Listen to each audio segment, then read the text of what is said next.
ఎలుకంటే భయపడేవాళ్ళు, బొద్దింకంటే భయపడేవాళ్ళు, కుక్కంటే భయపడేవాళ్ళు, పిల్లంటే భయపడేవాళ్ళు. ఒక్కొక్కళ్ళకి ఒక్కొక్క రకమైనటువంటి సింప్టమ్స్ ఉంటాయి. భయం ఉంటది గానీ చచ్చిపోయేంత ఆ భయంతో చచ్చిపోవాలి. భయంతో వణుకుతారు అంతవరకే. కానీ చీమకి కూడా భయపడటం ఒక ఎత్తు. చీమలకి భయపడి చనిపోవడం, ఆత్మహత్య చేసుకోవడం మరొక ఎత్తు. ఇప్పుడు సంచలనం సృష్టిస్తున్నటువంటి సంఘటన ఇది.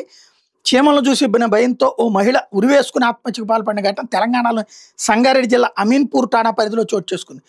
సిఐ నరేష్ చెప్తున్నటువంటి అంశం ఏంటంటే మంచిర్యాలకు చెందిన సాఫ్ట్వేర్ ఉద్యోగి ద్యావనపల్లి శ్రీకాంత్కి అదే పట్టణానికి చెందిన మనీషాతో 2022లో పెళ్లి జరిగింది. వీళ్ళకి 3 ఏళ్ల కుమార్తె ఉండగా కొంతకాలంగా పటాన్చెరు మండలం అమీన్పూర్ పరిధి నవ్య హోమ్స్లో నివాసం ఉంటున్నారు.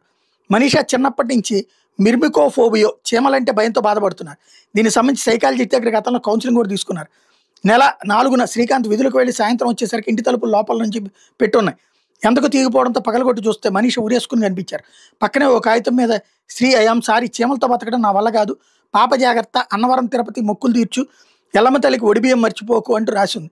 ఆత్మహత్యకు ముందు ఇంటిని శుభ్రం చేస్తానని చెప్పి పాపను సమీపంలోని బంధువులు ఇంటి దగ్గర ఉంచారు. ఇల్లు శుభ్రం చేసే సమయంలో చీమలను చూసి భయపడి ఉండొచ్చని సీఐ చెప్తున్నారు. మృతురాలి తండ్రి ఫిర్యాదు మేరకు పోలీసులు గురువారం కేసు నమోదు చేసి దర్యాప్తు చేస్తున్నారు.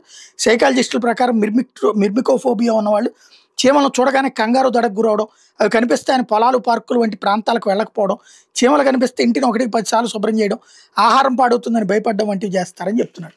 కానీ ఆత్మహత్య చేసుకోవాల్సినంత అవసరం ఎందుకు? అసలు చీమే కనపడకుండా ఇన్ని సంవత్సరాల అమ్మాయి బతికుంటుందా?